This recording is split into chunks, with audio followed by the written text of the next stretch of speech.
Boa noite. Então tá, né? Vamos fingir que vocês são uns idosos de 80 anos para me darem esse boa noite, né? Pode ser? Não. Achei interessante, tinha alguma coisa ali. Gente, abra a sua Bíblia, você que trouxe sua Bíblia. Abra a sua Bíblia no Evangelho de Mateus, capítulo 14, por favor. Oh, Jesus. Aleluia. Hoje o nosso tema, vocês sabem? Quem que viu qual que é o tema da nossa mensagem hoje? Quem sabe? Como que é? Hoje nós vamos falar sobre cura extraordinária. E para falar sobre cura extraordinária, nós vamos ler o Evangelho de Mateus, capítulo 14, versículo 22 até o 33. Ok? Vamos lá? Logo em seguida, ordenou Jesus que alguém pode lhe dar a luz aqui, por favor. Obrigada, que esse óculos é só enfeite, ele não melhora em nada. Logo em seguida, ordenou Jesus que os seus discípulos entrassem no barco e fossem adiante para o outro lado, enquanto ele despedia a multidão. Despedida a multidão, ele subiu ao monte para orar em particular. Ao cair da tarde, estava ali sozinho. Entretanto, o barco já estava no meio do mar, atingido pelas ondas, porque o vento era contrário. Na quarta vigília da noite, dirigiu-se Jesus a eles, andando por sobre o mar. Os discípulos, vendo-o caminhar sobre o mar, assustaram-se, dizendo: "É um fantasma", e gritaram de medo. Jesus, porém, imediatamente lhes disse: "Coragem, sou eu, não tenham medo." Respondeu-lhe Pedro: "Senhor, se és tu, manda-me ir ter contigo sobre as águas." E ele disse: "Vem." E Pedro, descendo do barco, andou sobre as águas para ir ter com Jesus. Mas, observando o vento forte, teve medo e, começando a afundar, clamou: "Senhor, salva-me." Imediatamente, Jesus estendeu a mão, tomou-o e lhe disse: "Homem de pequena fé, por que duvidastes?" Quando entraram no barco, o vento cessou. Então, os que estavam no barco o adoraram, dizendo: "És verdadeiramente o Filho de Deus." Amém? Antes de a gente começar, eu quero pedir aqui o Jackson. Felipe, vem cá me ajudar. Vamos cantar Filho de Davi? Amém? Eu acho que existem alguns paradigmas e alguns roteiros que não são maiores que a presença do Espírito Santo, amém? Então você vai levantar aí onde você está e nós vamos cantar essa canção ao Senhor, para que o Senhor venha sobre este lugar, abra os nossos olhos, para que nós possamos entender tudo aquilo que Ele tem para nós nesta noite, amém? Amém? Vocês estão comigo? Quem está comigo diz amém. Amém. Glória a Deus, o Senhor Jesus está neste lugar. A presença de Jesus está neste lugar. E quando o Senhor Jesus está, nós podemos sim despir de todo medo, estar dispostos a ouvir a sua voz. Glória a Deus.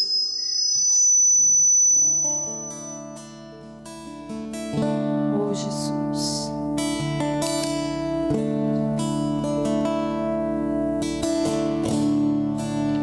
Sei que estás aqui. Você conhece essa canção? Você pode adorar ao Senhor Jesus. Posso sentir o seu calor. Vem me envolver.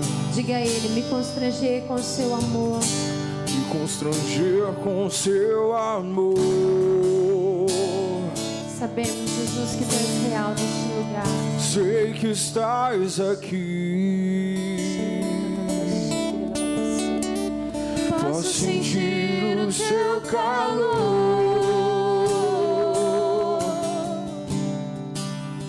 Vem me envolver. Você pode dizer isso a Ele? Me constranger com Teu amor. Clame por Ele, diga a Ele: filho de Davi, Filho de Davi, filho de Davi, aquele que tem todo o poder. Vem, vem, vem sobre nós. Tem compaixão, Senhor, da nossa dor, daquilo que tem nos afetado. toca E nos toca-nos, meus Deus. olhos, Toca-nos com a tua cura. Toca-nos com o teu poder. faz as Toca-nos com a escamas tua glória. caírem. Vem, vem, vem, filho de Davi, vem. Filho de Davi, Vem, tem compaixão de mim. Espírito Santo, vem, vem.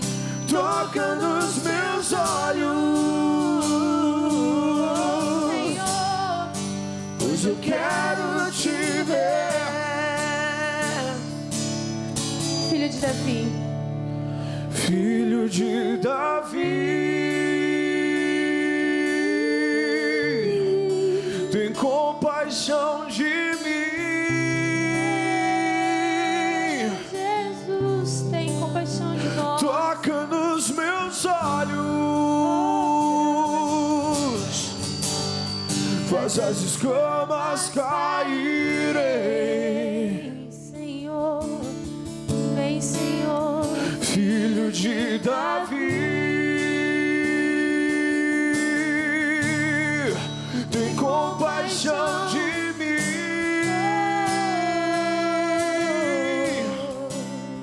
Toca nos meus olhos, Queremos ver a tua glória, Deus. pois eu quero te ver. Você pode fazer uma oração aí onde você está. Senhor, nós clamamos pela tua presença tão palpitante neste lugar.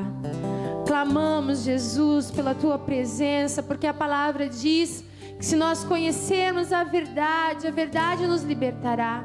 E o Senhor Jesus mesmo disse que tu és a verdade. Por isso clamamos por um encontro com o Senhor Jesus. Clamamos por um encontro, Senhor Jesus, onde nós possamos te ver, onde nós possamos ver a tua verdade e sermos libertos, ó Deus, das ataduras que tem nos prendido, que tem prendido o nosso entendimento, que não nos tem feito ver aquilo que o Senhor tem para nós. Clamamos pela tua presença, Espírito Santo de Deus, que é aquele que convence o coração do homem, aquele que nos quebranta, aquele que nos coloca diante da presença de Deus na posição certa. Pedimos que o Senhor haja sobre este lugar. Clamamos a Ti, Senhor, por uma legião de anjos da Tua presença neste lugar, colocando por terra todo o principado, toda a potestade, todo espírito maligno da região das trevas que tenha sido enviado neste lugar para roubar a semente da palavra de Deus, para nos distrair, para nos deixar, ó Deus, perdidos. E levamos cativos a Ti, Senhor Jesus, todo o pensamento, para que a Tua palavra caia como uma semente fértil no nosso coração e multiplique a 100 por 1, 200, 300, 400, e que esse fruto permaneça para a honra e glória do Teu nome. Antes de você sentar, dá um forte aplauso ao Senhor Jesus e diga: glória a Deus. Te adoramos, Jesus, porque não há outro como o nosso Deus, não há outro como aquele que vive e reina para todos sempre. Aleluia, glória a Deus. Vamos lá? Você pode pensar o seguinte: você vai olhar e falar assim, poxa, o tema do culto é cura extraordinária. A Priscila me leu um texto do Pedro andando sobre as águas. Essa mina bateu a cabeça, né? Você pode confessar que vocês estão pensando aí, o que eu vou falar? Eu quero falar com vocês sobre um nível de cura muito profundo, que é o nível de cura da nossa alma. Nós sabemos que aquilo que está na nossa alma, ela reflete no nosso corpo. Muitas vezes, as nossas doenças, elas são, vou falar uma palavra difícil, psicossomáticas. Viu? São psicossomáticas. Vai ver, nem existe a palavra. São o quê? São reflexos daquilo que a nossa alma está vivendo. Do nosso espírito adoecido, da nossa alma adoecida. E é sobre isso que nós vamos falar hoje. E em nome de Jesus, toda cura que for ministrada sobre a sua vida, sobre o seu coração, vai refletir no teu corpo. Você recebe? Amém. Gente, vocês estão tão quietos. O que é isso? Aleluia. Nem parece gente de 15 anos nesse lugar. Parece tudo 85, 90. É? Vamos lá. Nós lemos um texto que fala que Jesus mandou os discípulos entrarem no barco, atravessarem lá um marzinho, né?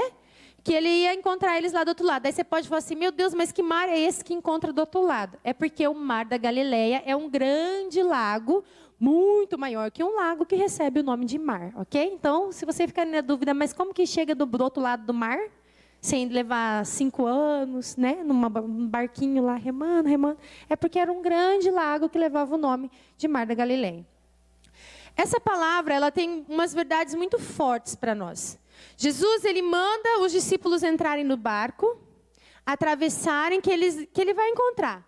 Ele desce lá, faz o milagre da multiplicação, pega e fala assim, não, agora vocês vão indo aí, porque eu vou ali orar.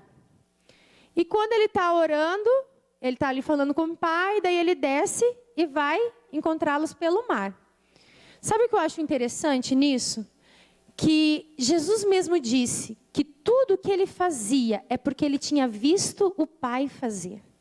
Então, quando Jesus manda os discípulos entrarem no barco e irem, ele já sabia o que ele ia fazer. Ele já sabia o que ia acontecer, ele já sabia que ele ia andar sobre as águas, né? Afinal de contas, naquela época não tinha jatinho para ele alcançar o povo do outro lado. Ele já sabia tudo que estava envolvido ali, tudo o que ia acontecer naquela noite. Todo o processo de cura, toda a situação que envolvia aqueles discípulos.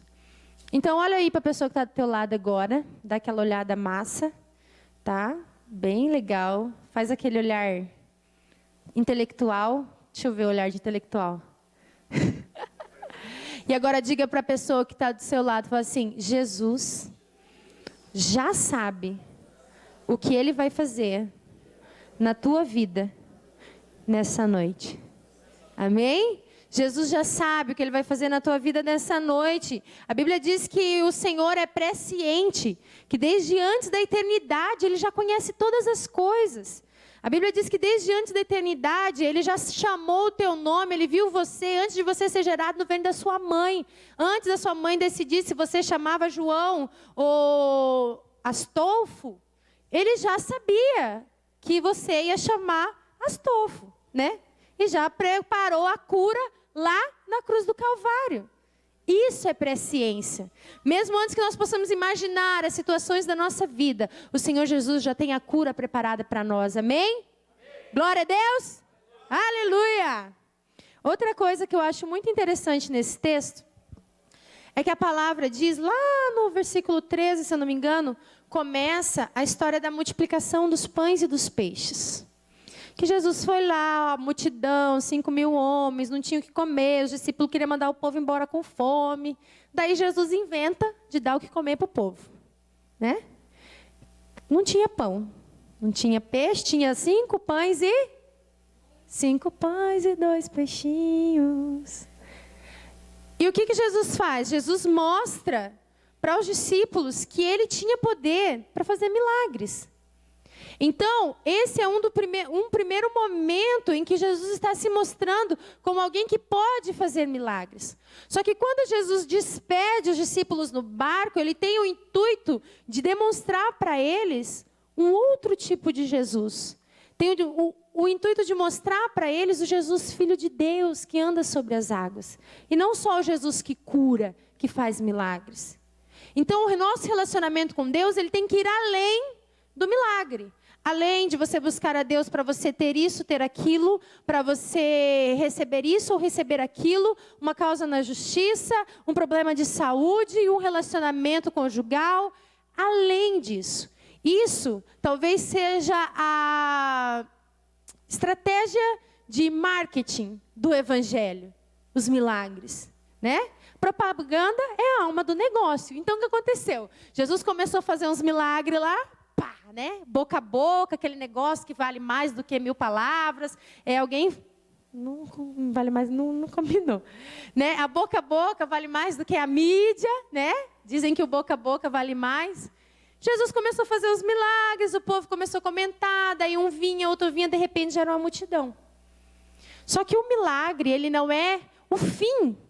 Ele não é o objetivo final do relacionamento com Deus. O milagre ele é um meio de Deus te mostrar que Ele está presente, um meio de Deus te mostrar que Ele se importa, um meio da tua atenção ser chamada para um relacionamento íntimo com o Senhor. Amém? Tudo bem? Vocês estão aqui ainda? Está todo mundo legal? Amém? A palavra também diz, eu estou correndo porque eu ainda tenho muita coisa. A palavra também diz que os discípulos acharam que era fantasma. Vamos lá, vamos ver.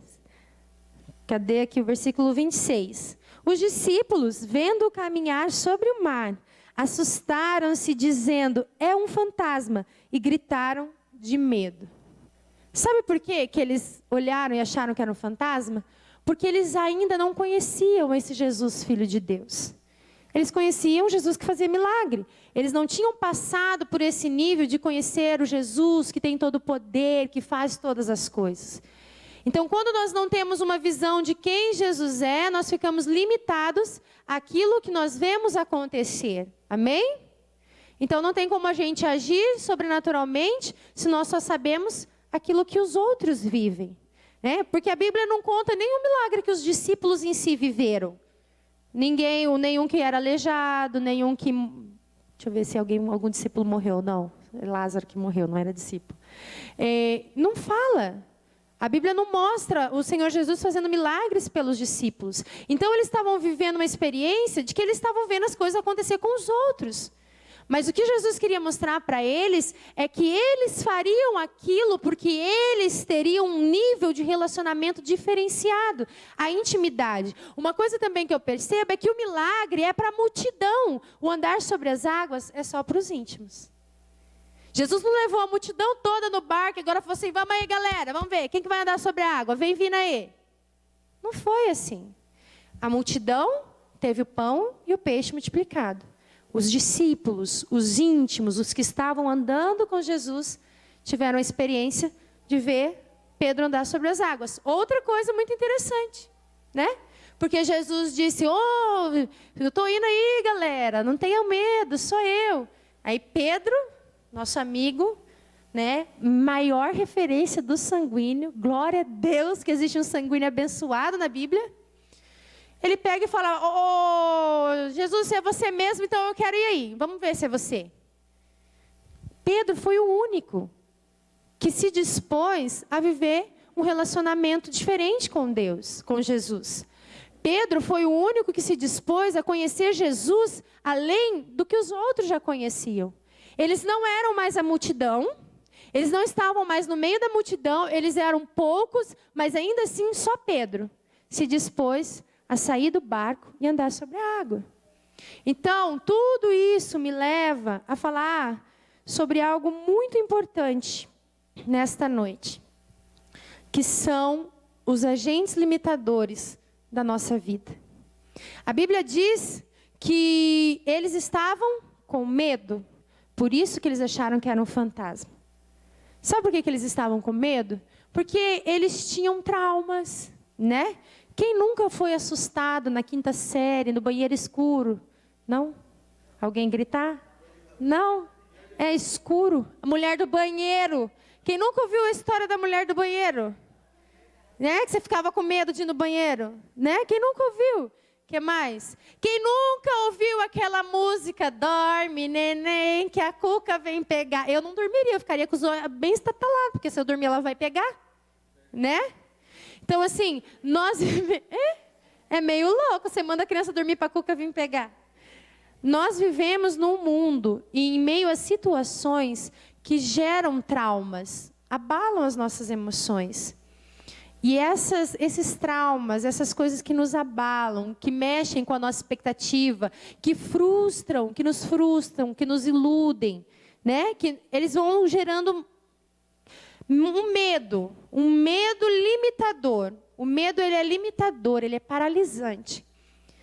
E existem 2 tipos de medo. Existe o medo racional ou normal, que nós poderíamos chamar de instinto de sobrevivência.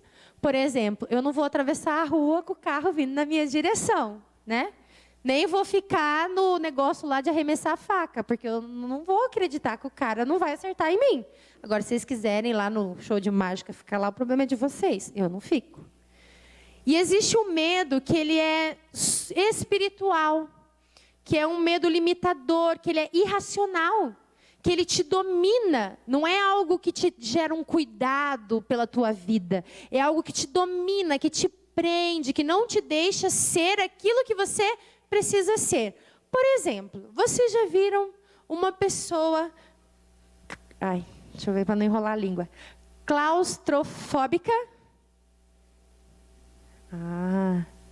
Gente, peraí, tampa o ouvidinho aí. É irracional. A pessoa começa a olhar em volta e ela começa a achar que está tudo amontoando em cima dela. Mas por que ela tem esse tipo de medo? Porque ela passou por alguma experiência traumática que gerou essa limitação dentro dela. Ninguém tem esse medo paralisante simplesmente porque tem medo. As pessoas têm medo porque elas viveram experiências negativas que levaram com que elas desenvolvessem essa preservação irracional, que na verdade é irracional. Por exemplo, tem gente que tem um nível de claustrofobia que se estivesse aqui nesse lugar agora ia estar tendo um chilique. Né? Não vou falar mais para não assustar os irmãos que têm princípio de claustrofobia. Mas tem pessoas que elas não conseguem lidar com isso. É algo que as domina. Não é algo que elas consigam pensar, racionalizar, que a parede não vai espremer ela, que o ar não vai acabar. Elas não conseguem, porque elas estão limitadas. E talvez você olhe para mim e fique pensando assim, mas eu não sou claustrofóbico, eu não sou aracnofóbico, eu não sou esses negócios fóbicos, eu não tenho.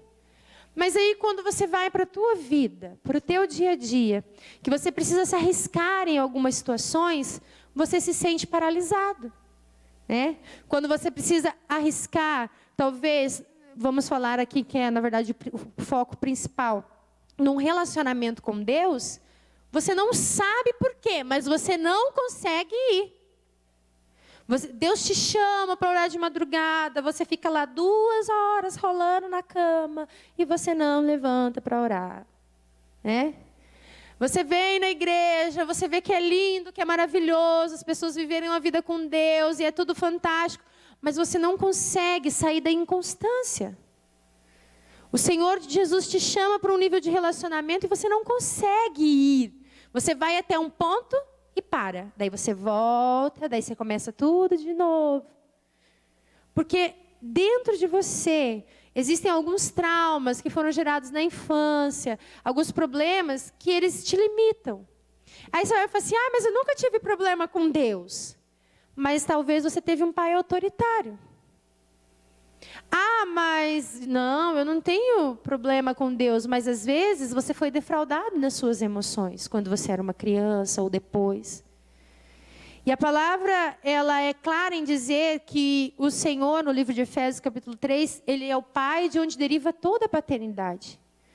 Muitas pessoas têm problemas emocionais porque tiveram pais que se posicionaram da maneira errada, porque passaram por abusos, tanto físico quanto emocionais. Até abusos espirituais existem. Já ouviu falar de abuso espiritual? Um líder abusivo, autoritário? Isso existe. Um dia eu ouvi a Fernanda Brum falando que eles estavam tendo um problema na igreja deles, na administração, que tinha um líder que disse que o povo tinha que pedir para ir na padaria comprar pão. Isso é um abuso. Agora a pessoa não tem... Não compra pão, não. Compra bolo de fubá. Mas eu não gosto de fubá. Mas vai comer bolo de fubá. É um exemplo, tá, gente? Mas ela chegou a se referir dessa forma. Então, existem situações, por exemplo, pessoas que se frustraram com líderes espirituais, que estavam dentro de igrejas e tiveram grandes decepções. E isso vai acumulando dentro de você e vai sendo um agente limitador. Um agente limitador da tua vida.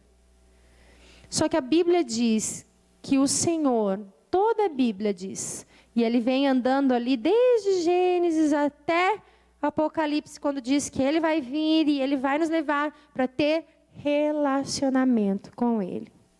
Amém? Então, os agentes limitadores que geram medo são traumas, decepções, frustrações, ilusões, todos os zões que possam existir na sua vida, relacionamentos errados, né? Escolhas erradas, envolvimento com o pecado, tudo isso gera limitação em nós.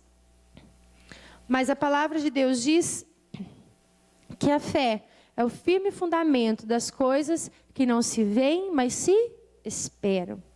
É por isso que sempre, quando Jesus cura alguém, agora falando no nível físico também, ele sempre fala: a tua fé te salvou, nunca vi fé como esta em Israel. Porque toda cura exige um nível de fé, seja ela no teu relacionamento com Deus, seja ela no teu corpo físico. E a fé só pode se manifestar em nós quando nós decidimos vencer o medo. Quando nós decidimos vencer os agentes limitadores que existem na nossa alma. E é por isso que nós vamos falar sobre, Jesus Cristo. Vamos lá. Níveis de uma cura extraordinária. Antes disso, você vai olhar para a pessoa que está do teu lado e vai dizer para ele assim: cadê o que eu queria que você dissesse? Olha, porque é muita coisa, eu me perco. Olha para a pessoa que está do teu lado e diga para ela: os ordinários ficam no barco, os extraordinários andam sobre as águas. É por isso que nós vamos falar de uma cura extraordinária, amém? Porque não é algo que você consiga tão por si só, mas é algo que o relacionamento com Deus vai te dar, amém? Vamos lá, precisamos ser curados nos nossos conhecimentos próprios. Gente, fala para mim, todo mundo sabe que Pedro era pescador, certo? Todo pescador conhece o mar, sabe que tem peixinho, que tem tubarão, que tem baleia. Ele sabe que naquela região tal lá, o lado é mais fundo. Sabe que eu já estou voltando. Sabe que na região para cá dá menos peixe, dá peixe assim, assim, que se ele passar do limite tal. Isso são conhecimentos. Agora diz para mim, você acha que quando Jesus mandou Pedro andar sobre as águas, ele não pensou assim, mas a água afunda? Ele tinha o conhecimento de que a água ele ia afundar. A água não é sólido, não é palpável, ele vai afundar. Por isso que eu falo que nós precisamos ser curados nos nossos conhecimentos, nos nossos preceitos, preconceitos. Daí vou usar umas palavras difíceis para valorizar, né? Paradigma, sofisma, filosofias, tudo isso. Durante a nossa vida, nós recebemos uma carga de conhecimento. E talvez você fale para mim assim, mas eu nem fiz faculdade, eu não sou muito de ler. Mas você aprende que se você pôr o dedo no fogo, queima, né? Você aprende que se você falar meio torto com o teu pai, ele vai te dar um corrige. Não é verdade, criançada? Ah, não, vocês não vão falar, não chamei de criançada. Não é verdade, meus queridos, ilustríssimos adolescentes? Não é verdade? Você sabe que se você desautorizar um policial, você vai ser preso, desacato. Você precisou ser preso para saber? Não é verdade? Então, durante a nossa vida, os nossos relacionamentos, aquilo que nós vamos vivendo, eles vão gerando em nós um certo tipo de conhecimento. Só que muitas vezes esse conhecimento ele é errado. Por exemplo, quem diria que se eu falasse para Pedro, Pedro não vai não que você vai afundar. Ele não estava certo? Mas quando Jesus entra nessa situação, andar sobre a água é algo que não afunda. É ilógico. Mas a palavra diz que a sabedoria dos homens é loucura para Deus. E a sabedoria de Deus é loucura para os homens.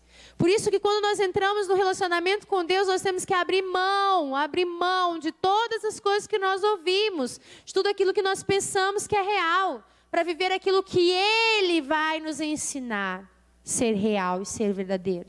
Amém? Você está disposto a abrir mão do que você acha?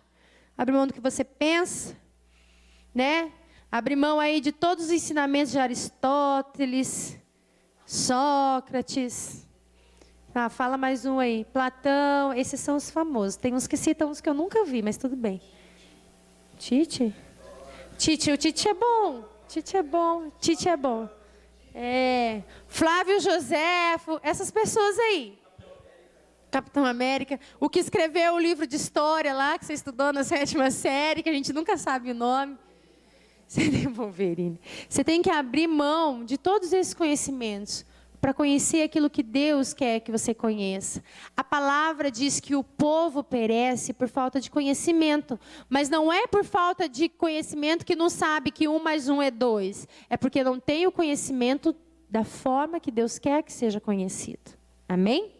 O segundo é ser curado na nossa necessidade de segurança. Sabe por quê? Todos nós queremos estar seguros, ok? Você quer estar seguro, você quer que nada aconteça, não vou ficar aqui, porque se eu andar aqui para frente, esse negócio vai que não está parafusado direito, pode escorregar, cair na minha cabeça, eu vou parar no hospital, eu tenho uma filha para criar. Todos nós queremos estar seguros. Amém? Só que muitas vezes, essa nossa necessidade de segurança, ela esconde uma necessidade de controle. Você vai falar assim, tá louca. Vamos raciocinar. Se eu controlo as circunstâncias da minha vida, eu estou seguro. Nada vai me machucar, ok? Se eu só me relaciono com pessoas que eu sei que vai dar certo, ou que eu conheço, ou que eu pré-conheço, então eu estou seguro. Então, o que eu estou fazendo? Eu estou controlando a minha vida. Eu não vou me relacionar com o Fabrício, porque eu acho que o Fabrício, uma hora ou outra, vai acabar pisando na bola, porque ele tem esse jeito dele, assim, né? Esse jeito, moleque de ser, entendeu? Mas isso é uma necessidade de controle da nossa vida. Por quê? Porque você não quer se expor às coisas, então você começa a controlar. Não, eu não posso ir na igreja todos os dias de culto. Esse negócio de orar de madrugada e de ler Bíblia e ficar falando versículo, isso aí o povo acha que é fanatismo. Daí meus amigos vão me deixar, sabe? Assim, a galera lá da escola não vai mais querer andar comigo. Lá no trabalho vão começar a me chamar de crentinho. Então, eu não vou me envolver muito com Deus. Eu vou controlar aqui o meu relacionamento com Deus para que eu fique num nível assim em que nada possa me afetar.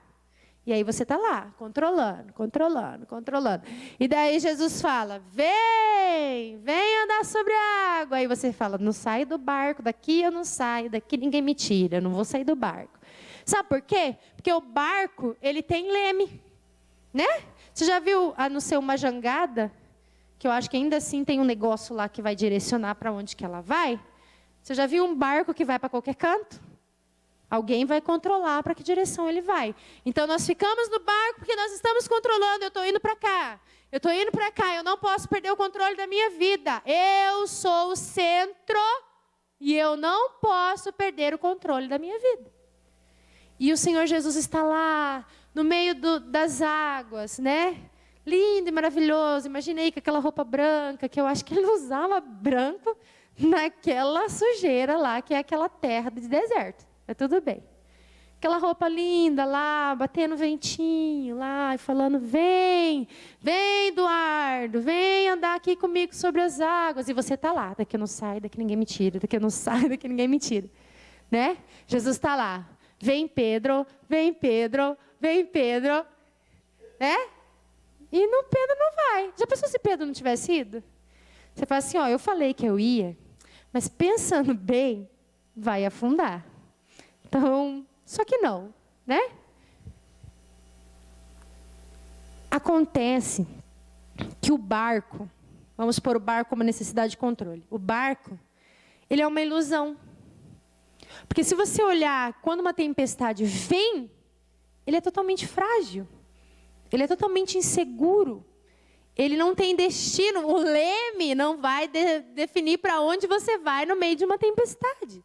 O vento te leva, a tempestade te leva e quebra a barca e você afoga. Não é verdade? Quem que já assistiu Titanic? Né? O cara foi falar que nem Deus afundava o navio, morreu afogado. Então, assim, muitos de nós ficamos no barco para não perder o controle. Só que isso é uma ilusão. É uma ilusão do nosso coração, porque nós não controlamos nada. Você consegue controlar uma circunstância da sua vida? Que alguém vai te fechar no trânsito. Hoje ninguém vai me fechar no trânsito. E ninguém fecha. Né? Hoje ninguém vai me falar nenhum tipo de palavra ruim, porque hoje eu não estou muito bem, não posso escutar. Não, hoje eu não vou ficar doente. Hoje meu marido não vai brigar comigo, porque eu gastei muito no cartão de crédito. Isso não acontece aqui, tá, gente? É só uma hipótese. Hipoteticamente, não pode ser usado como prova. Entende? Você não domina as circunstâncias que te rodeiam, mas a palavra diz que todo o poder está nas mãos do Senhor e que Ele é soberano. Você não domina, mas Ele domina. Então sai do barco, meu filho. Larga esse leme que você acha que você vai morrer afogado com leme e tudo. E ainda vai fazer peso, ainda vai te levar para baixo. Larga, sai. Ser curados na nossa necessidade de controle. Outra coisa que nós precisamos ser curados também é na nossa identidade. Aí você vai falar comigo aí, ó, tá viajando total nessa palavra. Priscila, ó, né? Pirou o cabeção. Tomou um chá de orégano hoje à tarde, né? Acabou. Sabe por que eu falo para você que nós precisamos ser curados? Santo é o Cordeiro, o sangue de Jesus tem poder. Nós precisamos ser curados na nossa identidade. Porque Pedro conhecia o Pedro, pescador, que nasceu do fulano, que da mãe era fulana, que era ciclana, que era aquilo. Um pescador que, se entrasse na água, afundava. Jesus conhecia um Pedro que andava sobre as águas, que se transformou num apóstolo extraordinário, que fazia sinais e maravilhas, que a Bíblia diz que nós faremos coisas maiores que o Senhor Jesus, e muitas coisas eles fizeram além. Pedro foi o cara que o anjo foi lá na prisão, transformou.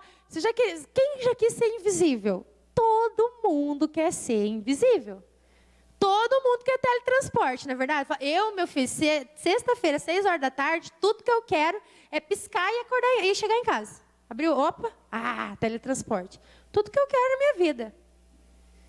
Pedro, o anjo do Senhor teletransportou Pedro. Os guardas não viram e tiraram ele da prisão. Mas Pedro, quando ele estava lá dentro do barquinho, segurando ali no controle, não vou sair. Ele não sabia disso. Ele se achava apenas um pescador. E a palavra de Deus diz que nós fomos chamados para ser filhos de Deus.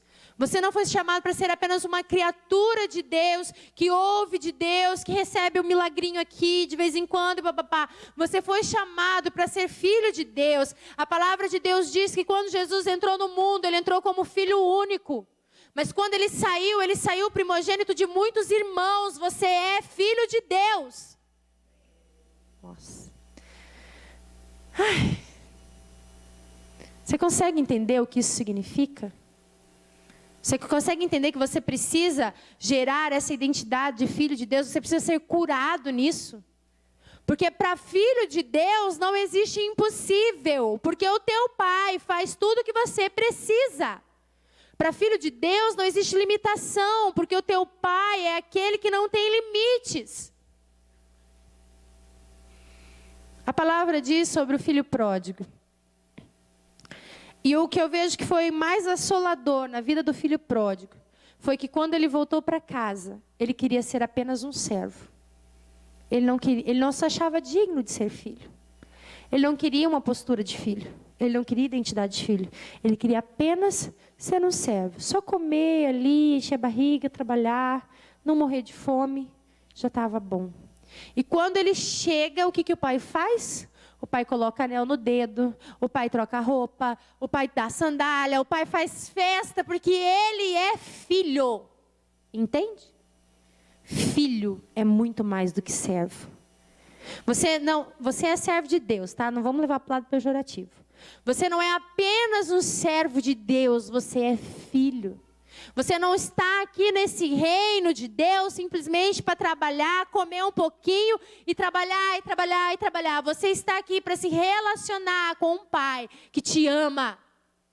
Um pai que te ama, que te quer, que fez o Filho único descer do céu para morrer no teu lugar, para que você pudesse voltar para casa. Você precisa ser curado da sua identidade, deixar de ser apenas um servo. Sabe qual que é a diferença de Marta e Maria? Todo mundo sabe quem é Marta e Maria? Marta foi lá, ficava fazendo serviço, limpou tudo, tinha toque a Marta. Tinha transtorno compulsivo obsessivo, limpou tudo, arrumou tudo perfeito. E Jesus, eu fico imaginando a Marta assim, né? Jesus dava um passo, ela vinha, dava uma limpadinha assim. Ai, né? Marta era apenas uma serva. Maria ocupou a posição de filha. Ela sentou, escutou e teve relacionamento, além do serviço, né? Deus não precisa de... Se Deus precisasse de servos apenas, você já parou para pensar quantos anjos que tem no céu? A Bíblia diz que eles são fortes, são grandes, eles podem se teletransportar, voam não sei quantos quilômetros por hora. Isso não diz na Bíblia, mas deve voar, né? Porque saía de um lugar para o outro com uma facilidade absurda. Você acha que se Deus precisasse só de servo, Ele precisava fazer um homem segundo a sua imagem, a sua semelhança? Um monte de anjos no céu? Que estão ali o tempo todo. E são santos, né? São guardados em santidade, não pecam, não blasfemam, não ofendem a Deus. Né? Você acha que se Deus precisasse só de servo, Ele ia ter cuidado com a gente? E tarará, e tarará. E o último e não menos importante. Nós precisamos ser curados. Uma cura extraordinária. No nível de relacionamento que nós temos com Jesus.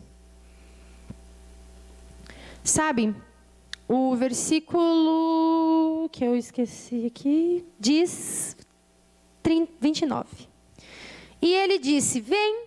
E Pedro, descendo do barco, andou sobre as águas para ir ter com Jesus. Mas observando o vento forte, teve medo e começando a afundar, clamou, Senhor, salva-me. Imediatamente Jesus estendeu a mão, tomou-o e disse, homem de pequena fé, por que duvidastes? Sabe o que eu vejo aqui? Todo mundo fala, ai, Pedro saiu do barco, ai, afundou, olhou para as circunstâncias ao redor. Pedro era homem, igual eu e você. Só que eu vejo que Pedro, ele se dispôs, o único. Ele desceu do barco e a Bíblia diz que ele andou sobre as águas. Mas quando ele começou a afundar, Jesus fez o quê? Estendeu a mão e salvou ele. Então, isso quer dizer que ele andou e ele estava próximo de Jesus.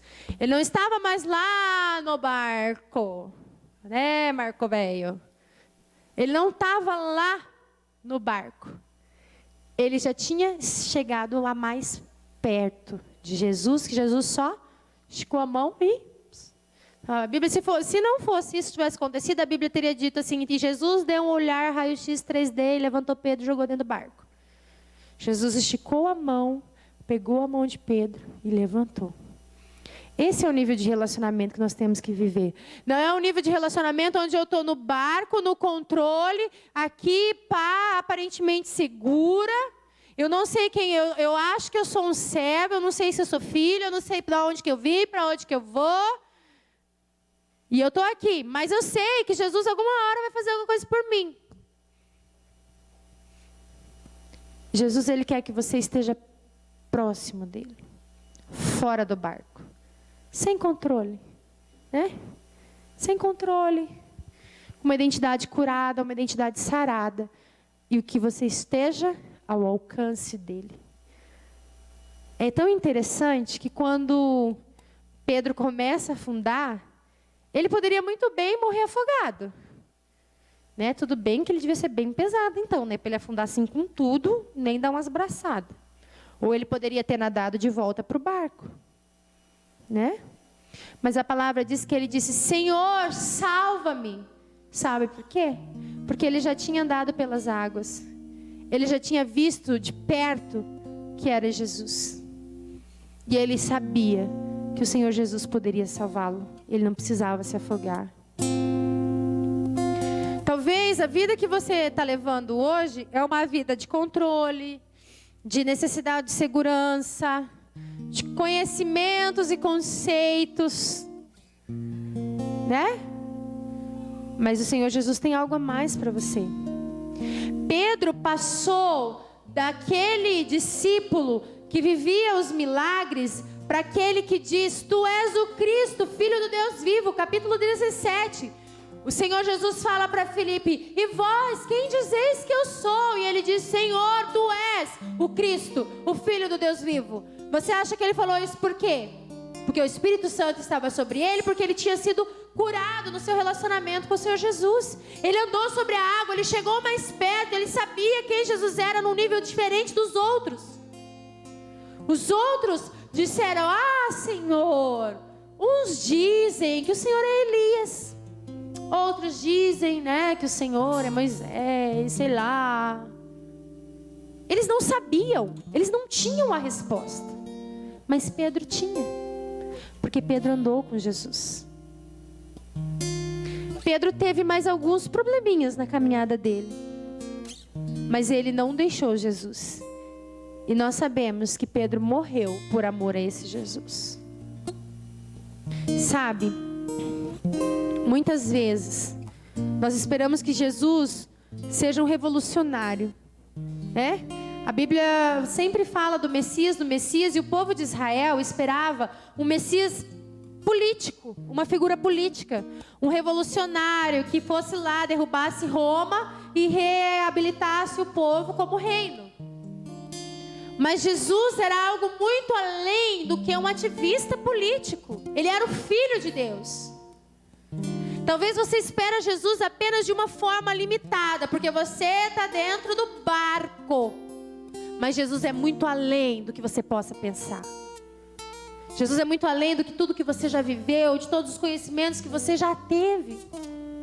Porque a palavra diz que essa Bíblia aqui, ó, essa palavra aqui que parece um monte de letras só, ela se renova a cada dia. E toda vez que você lê o mesmo versículo todos os dias, faça essa experiência. Leia o mesmo versículo todos os dias, cada dia ele vai falar diferente com você, sabe por quê? Porque isso aqui é relacionamento com Jesus. E ele não é algo ultrapassado, um pensamento perdido, uma filosofia que não cabe mais na sociedade que nós vivemos.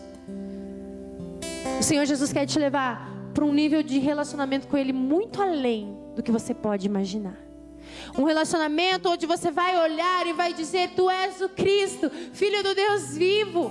Não há outro como o Senhor. Eu não preciso mais me preocupar com a minha vida, com o controle. Eu não preciso mais me preocupar com o que eu acho ou com o que eu deixo de achar. Porque eu sei que eu sou filho, cordeiro com Cristo. Sou filho de Deus juntamente com Cristo. Você consegue entender isso? Você não é mais um. Você é filho de Deus juntamente com Cristo. Não é um relacionamento qualquer. Por isso eu quero que você se levante aí onde você está. Vamos cantar de novo a Filho de Davi?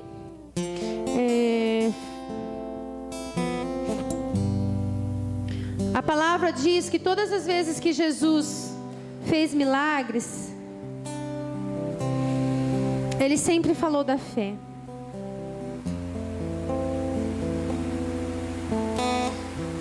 Sabe, não existe fé sem Jesus. Não existe fé sem conhecer Jesus. Essa fé que faz você ser curado. Sabe por quê, gente? Porque assim, ó, às vezes a gente acha que a cura física, ela é mais difícil do que a cura emocional. E na verdade, a cura física é mais fácil, né?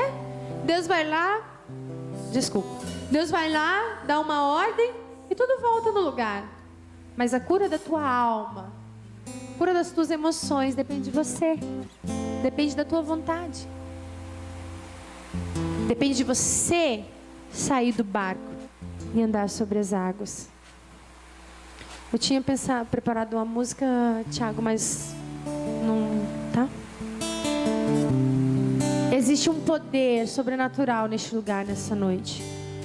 E se você está dizendo aí na tua mente: ah, mas eu precisava mesmo era de curar aqui essa dor que eu tô tendo, numa dor nas costas aqui que tá me incomodando. Eu precisava mesmo hoje, era de uma cura física. Eu quero te desafiar a você sair do barco e a ver a tua cura se materializar no teu físico, mas ser curado dentro de você, em quem você é.